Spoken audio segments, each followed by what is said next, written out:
Hello students, everybody good morning. कैसे हो आप? आज हम आपसे ठीक 11 दिन बाद संपर्क कर रहे हैं, है ना। कुछ ऐसे ही क्या ये कह देते हैं कि हमारा एक्सीडेंट हो गया था, इसलिए हम आपके सामने वीडियो बनाने के लिए उपस्थित नहीं हो सके थे। आज हम ठीक है आपके सामने उपस्थित हुए हैं, तो अगले वीडियो की हम बात करेंगे। पिछले वीडियो में हमने गोस्वामी तुलसीदास द्वारा विरचित कवितावली और लक्ष्मण मूर्छा राम का विलाप, इस पाठ के संदर्भ में शिल्प सौंदर्य कवितावली का लिखवाया था और हमने बताया था आपको साहित्यिक जीवन परिचय गोस्वामी तुलसीदास जी के बारे में। अब हम चलते हैं भाव सौंदर्य की ओर। सौंदर्य बोध संबंधी में यानी व्याख्या के लिए हम आते हैं भावार्थ में। ये सौंदर्य बोध संबंधी संपूर्ण विषय वस्तु मैं आपको पहले पढ़ा चुका हूँ, यानी सब समझा चुका हूँ। जब पहली क्लास लगी मेरी, उसमें आपको मैंने बताया कि इस बार पाठ्यक्रम बदल चुका है और 5 प्रकार के प्रश्न हमारे आएंगे। अपठित बोध, रचनात्मक, सौंदर्य बोध, व्याकरणात्मक, अर्थग्रहण संबंधी, इसमें आते हैं सौंदर्य में। तो इस प्रकार के हमारे ये प्रश्न आएंगे।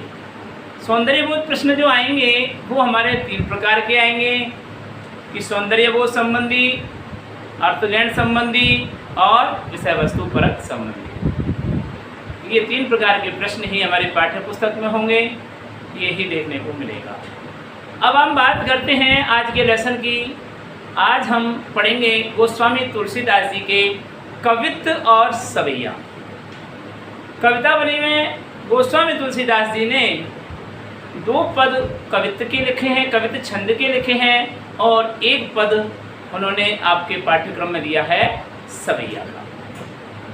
तो जो छंद कवित्त का दिया है वह आपके सामने लिखा हुआ है। ये आपके सामने लिखा हुआ है, तो देखिए क्या लिखा हुआ है। किसवी किसान कुल्लू बनी कु भिकारी भाटु चाकरु चपलो नट चूर चारु चेटुकी। किसवी किसान कुल्लू बनी कु भिकारी भाटु चाकरु चपलो नट चूर चारु चेटुकी। पेट को पड़त गुनु गड़त चढ़त गिरी अटत गहनु गनु अहनु अठिटकी। ऊंचे नीचे करम धरम अधरम कर पेट कोई पचतु बिचतु बेटा बेटकी। तुलसी बुझाए एक राम घन श्याम हिते आग बढ़ भागती बड़ी है आग पेट की। दोबारा देखिए, रिपीट कर रहा हूँ। ब्लैक बोर्ड श्याम पट्टे पर देखिए, यानी व्हाइट बोर्ड पर देखिए। क्या?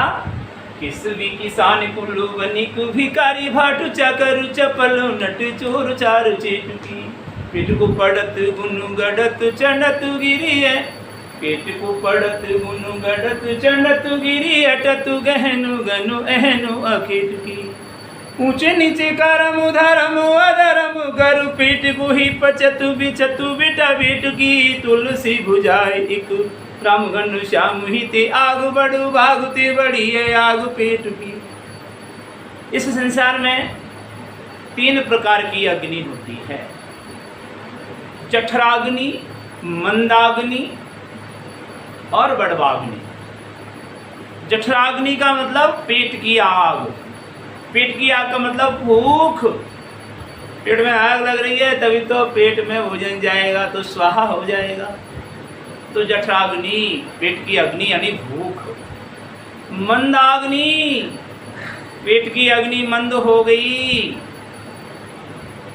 हाँ, पेट की अग्नि मंद हो गई तो इसका मतलब इसके कोई वैल्यू नहीं है मंदाग्नि की, कहने का मतलब भूख नहीं लग रही।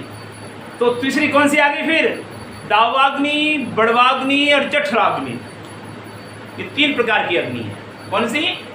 जठराग्नि, दावाग्नि और बड़वाग्नि।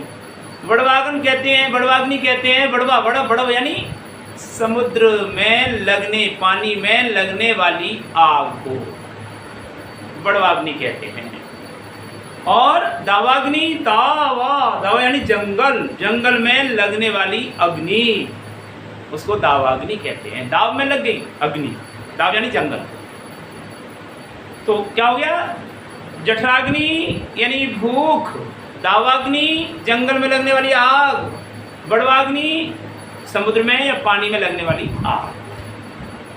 तो यहाँ पर कवि तुलसीदास जी स्पष्ट करते हैं आपको कि किसवी किसान कुल निक भिकारी भाट चाकर चपल नट चोर चार चेटकी। किसवी का मतलब होता है किसान कुल, किसवी किसान कुल, किसवी का मतलब होता है मजदूर, किसान कुल का मतलब होता है कृषक वर्ग। ये बुक है मेरे पास, किसवी किसान कुल बनिक भिकारी भाट चाकर चपल नट चोर चार चेटकी। पेट को पड़त गुनु गड़त चढ़त गिनी अटत गहनु गनु एनु अखेत की। ऊंच नीची करम धर्म अधर्म करु पेट को ही पचत बिचत बेटा बेट की। तुलसी बुझाई राम घन श्याम हिते आग बढ़ भागती बड़ी है आग पेट की। तुलसीदास जी कहते हैं कि हे प्रभु दीनानाथ दीन दयाल भगवान श्री राम, इस संसार में पेट की अग्नि इतनी प्रबल हो गई है, भुखमरी इतनी फैल गई है कि संसार त्राही त्राही करने लगा है। मजदूर वर्ग, किसवी यानी मजदूर वर्ग, किसान परिवार, व्यापारी, भिकारी, चारण भाट। जानते हो चारण भाट किसे कहते हैं? नहीं जाना आपने? राजा महाराजाओं को जमाना तो देखा ही नहीं है, हमने भी नहीं देखा, आपके पिताजी ने भी नहीं देखा, दादाजी ने भी, दादाजी ने देख लिया होगा। 1947 के पहले ही जन्म हुआ, यानी 1947 के बाद जो जन्म हुआ है ना, वहाँ रियासत चली गई। तो मेरे कहने का मतलब ये हुआ, राजा महाराजाओं की जो प्रशंसा करते थे, सीरियलों में आप देखते हैं अजितो जी महाराजा धीराज पधार रहे हैं, ऐसा जो संगीत गीत गाते हुए जो उच्चारण करते हैं वो होते हैं चारण भाट, यानी प्रशंसा में गीत गाने वाले। इनका रूप परिवर्तन हो गया, आज के युग में क्या हो गया? वो जागा। जानते हो जागा? आपकी घर में आकर के आपके वंश की वंशावली का उखान करता है, आपके वंश में उत्पन्न होने वाले पूर्वजों का यश वर्धन करता है, उनकी गाथा गाता है, उसे जागा कहते हैं, योगी कहते हैं, जोगी कहते हैं, है ना, वो होते हैं। उनकी किताबें होती है एक, उसमें भाषा आपकी समझ में नहीं आती क्या होती है, बड़ा बहुत बड़ा ग्रंथ होता है, और उनका बच्चा उनको एक एक लाइन पढ़ता चला जाता है, और आप पढ़ नहीं सकते, हम नहीं पढ़ सकते, भाषा अलग होती है। तो वो होते हैं भाट, यानी चारण, प्रशंसा में गीत गाने वाले। तो मजदूर वर्ग, किसान वर्ग, व्यापारी, भिखारी और चारण भाट। चाकर यानी सेवक, चपल नट, चपल नट यानी चंचलता दिखाने वाला नट। आपने देखा नटों को जगह जगह चौराहे पर, तिराहे पर, सड़क में, फुटपाथ पर खड़े होकर के बांस बली लगा करके छोटे से बालक को एक बात से दूसरी बात तक रस्सी लगा दी, उस पर छोटे से बालक को थाली के आधार ऊपर टिका दिया या रस्सी पर टिका दिया, और रस्सी पर चल रहा है अंगूठे और उंगलियों के बीच के सहारा लेकर, और फिर उसमें क्या होती है, आप प्रशंसा में ताली बजाते हैं और पैसे देते जाते हैं उसको। तो वो चंचलता दिखाता हुआ वह नट। चोर, चोर का नाम सुना ही होगा आपने, घुस गया घर में, चोरी करके ले गया, भाग गया, पता नहीं चला, पकड़ में नहीं आया। चोर। चार यानी नौकर, यहाँ पर चाकर और चार एक ही बात है। चाकर का मतलब सेवक या नौकर, चार यानी सेवक या नौकर। चेटकी, चेटकी का मतलब होता है कि साहब इसको तो चेटक दिखाई दे गया, यानी कि जादू सा हो गया। बाजीगर, चेटकी का मतलब बाजीगर, जो जादू दिखाने वाला वो होता है, उसको बाजीगर कहते हैं। ये सब क्या करते हैं? पेट को पढ़त, ये सब पेट के लिए अपना अपना व्यवसाय करते हैं। और आगे देखिए आप लोग यानी विद्यार्थी कैसे पढ़ रहे हैं? पेट को पढ़त, पेट की खातिरी तो पढ़ते हो, आप क्यों पढ़ना चाहते हैं? नौकरी करने के लिए। नौकरी करके क्या करेंगे? ऐशो आराम से जिएंगे, मस्त होकर के खाएंगे पिएंगे, इसलिए तो करते हो ना नौकरी, है ना, इसलिए पढ़ रहे हो आप। हम क्यों मेहनत कर रहे हैं? पेट के खातिर, अपनों का पेट, बच्चों का पेट, हमारा पेट भरें, उनका लालन पालन अच्छा हो, इसलिए हम नौकरी करते हैं। तो पेट को पढ़त, अरे हम सब पेट के खातिर विद्यार्थी पढ़ते हैं, गुण गढ़त और गुणों में वृद्धि करते हैं, गुणों की रचना करते रहते हैं। चढ़त गिरी और पहाड़ों पर चढ़ करके कई लोग मजदूरी और परिश्रम करके जीविका उपार्जन करते हैं। अटत गहन गन अहन, अहन यानी दिन रात, अहन यानी दिन रात। अटत गहन गन, गहन यानी घने जंगल में विचरण करता हुआ दिन रात घूमता रहता है। और आखेट यानी शिकारी, शिकार की खोज में घने जंगल में विचरण करता हुआ घूमता रहता है। ऊंचे नीचे कर्म, और न जाने कौन कौन से ऊंचे नीचे कर्म करते हैं हम लोग। कैसे कैसे? चोरी, डकैती, जेबकट, मर्डर, छीना झपटी, नकबजनी यानी नाक तक ढक करके खींच ली चैन, कुंडल खींच लिए, चोरी कर ली, है ना।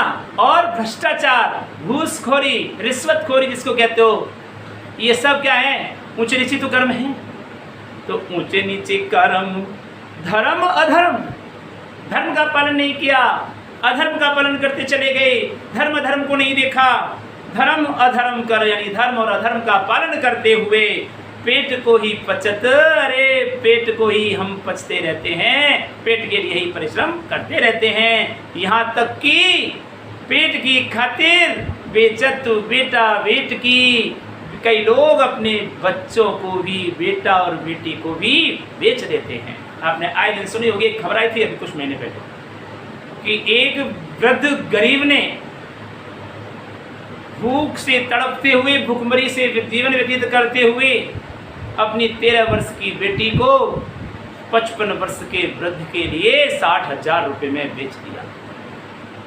इसलिए उस 60,000 रुपये लेकर के 55 वर्ष के बूढ़े की पत्नी बना दिया अपनी 13 वर्ष की पुत्री को।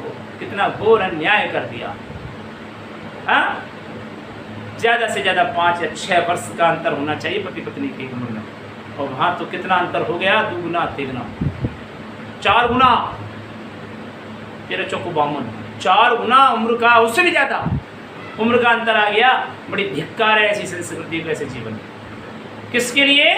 अपने पेट को भरने के लिए अपने बेटे और बेटियों को भी बेच देते हैं।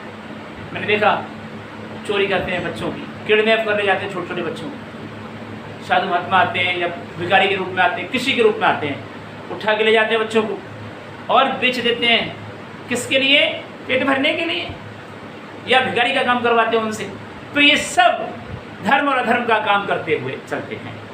तुलसी इन्वर्टेड कोमा में है, तुलसी यानी तुलसीदास जी कहते हैं कि भुजाई एक राम घन श्याम ही ते, अरे यह तो श्री राम जी, श्री राम रूपी घनश्याम से ही बुझाई जा सकती है, श्री राम रूपी काले बादलों से ही बुझाई जा सकती है। क्या क्या बुझाई जा सकती है?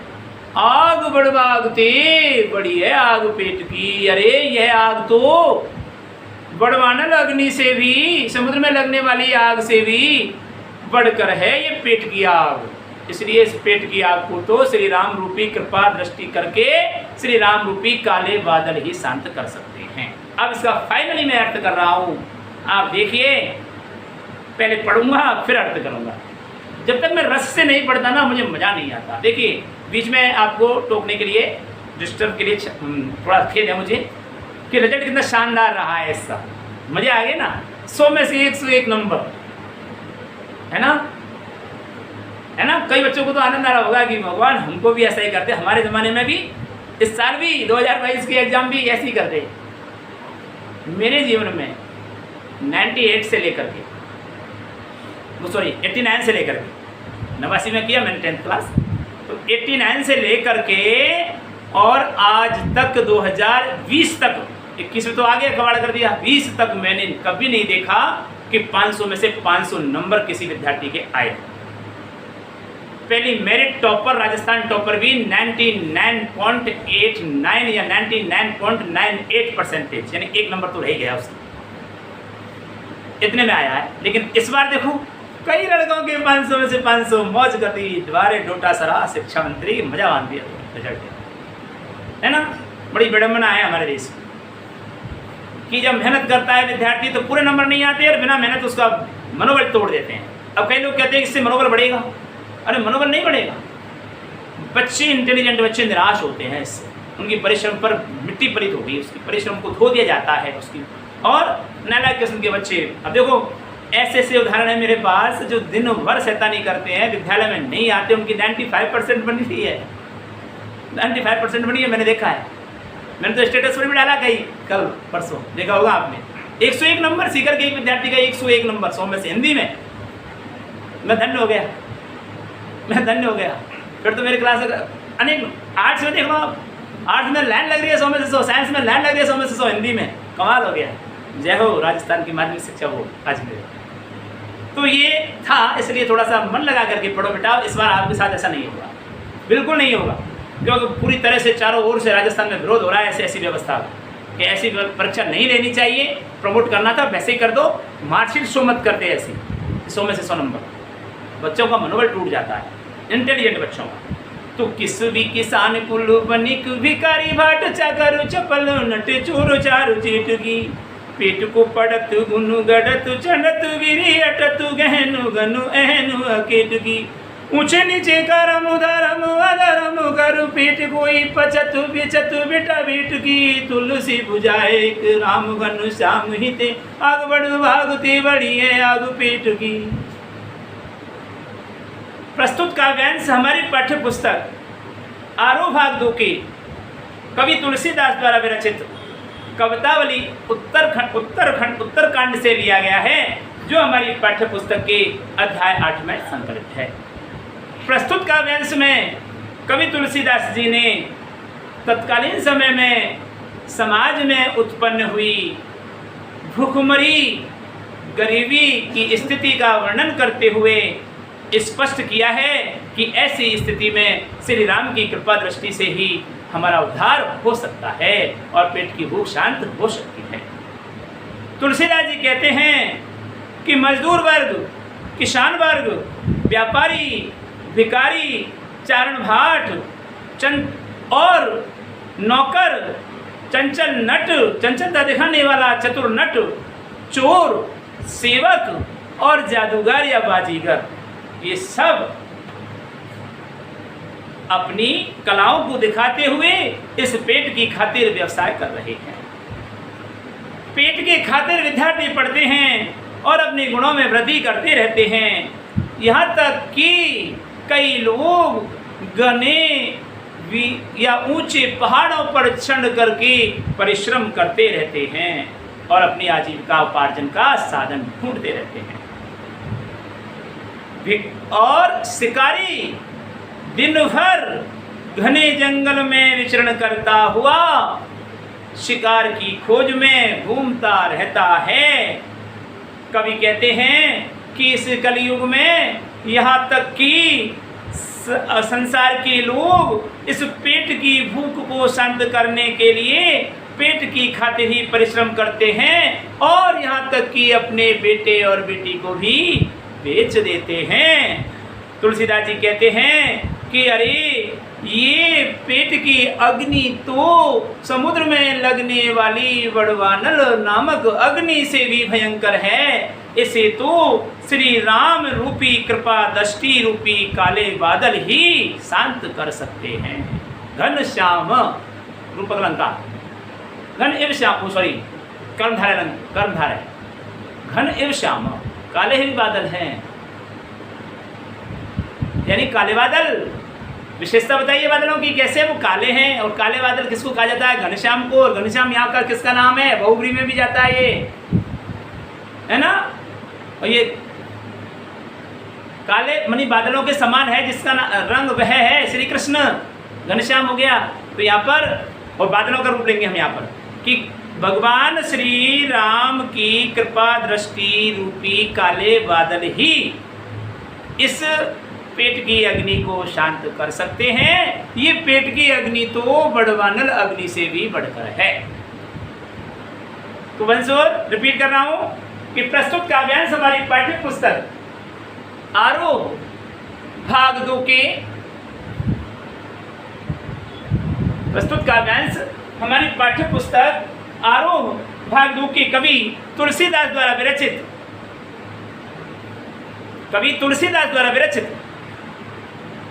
कवितावली उत्तरकांड से लिया गया है, जो हमारी पाठ्य पुस्तक के अध्याय 8 में संकलित है। प्रस्तुत काव्यांश में कवि तुलसीदास जी ने स्पष्ट किया है कि कलयुग में भूखमरी इतनी बढ़ गई है कि भूख को शांत करने के लिए लोग अनेक प्रकार के कर्म करते हुए क्या कर रहे हैं,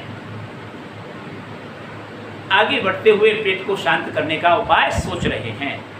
तो मजदूर वर्ग, किसान वर्ग, व्यापारी, भिखारी, चारण भाट और नौकर, चंचलता दिखाने वाला नट, चोर और सेवक एवं बाजीगर, ये सब अपने अपनी कला को दिखाते हुए पेट की भूख शांत करने का उपाय ढूंढते हुए अपनी कलाएं दिखा रहे हैं। विद्यार्थी पेट की खातिर पढ़ता है और अपने गुणों में वृद्धि करता है। यहाँ तक कि अनेक लोग दुर्गम पहाड़ों पर चढ़ करके अपने व्यवसाय के जीविकोपार्जन का साधन ढूंढता रहते हैं। शिकारी दिन भर शिकार की खोज में घने जंगल में विचरण करता हुआ भटकता रहता है।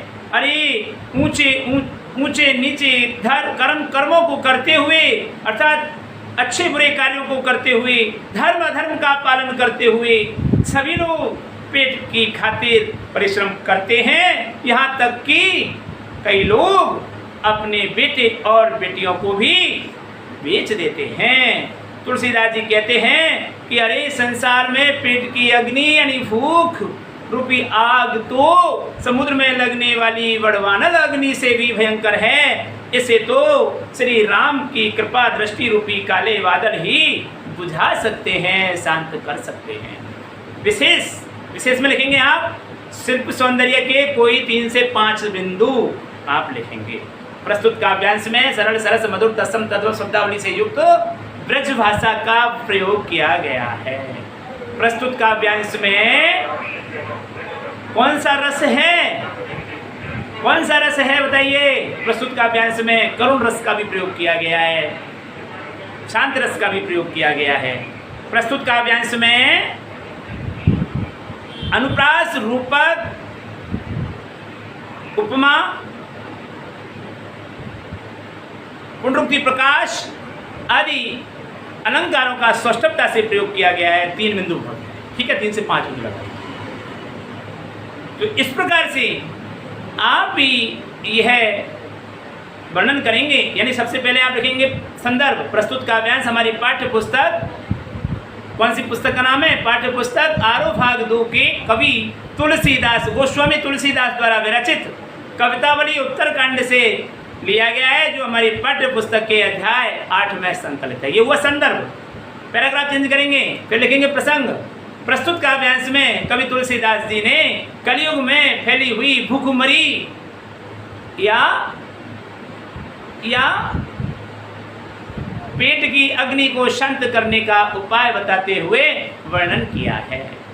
फिर लिखेंगे आप, क्या लिखेंगे? भाव सौंदर्य। भाव सौंदर्य का मतलब व्याख्या, भाव सौंदर्य लिखेंगे आप, और वो आप लिखेंगे इसका अर्थ, ठीक है। इस प्रकार से ये आप तब जा करके पूरे 5 नंबर का आता था अब तक तो, लेकिन ये आएगा आपको शायद 8 नंबर।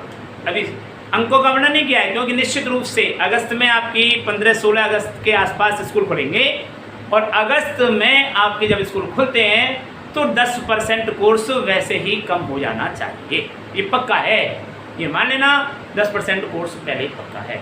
यदि मेरे विद्यार्थी पूरे आप अटेंड कर रहे हैं आज की वीडियो, तो मैं आपसे अपेक्षा करता हूँ कि 100 नंबर, 101 नहीं, 100 नंबर ही हिंदी में हमारे आने चाहिए। आपके बैच को 10वीं की बोर्ड में भी हम 100 नंबर दिलवा चुके हैं। जिनके 97-98 नंबर आए हैं वे विद्यार्थी प्रयास करें कि वो भी 100 नंबर को लाने का उद्यत करें। और निश्चित रूप से मैं आपके साथ हूँ, परिश्रम मैं आपके से ज़्यादा करूँगा, तो निश्चित रूप से अपन के नंबर 100 आएंगे। तब तक के लिए अगले वीडियो में हम आपसे पुनः मुलाकात करेंगे और अगले कविता की ओर चलेंगे। तब तक के लिए हम आपसे विदा लेते हैं। नमस्कार।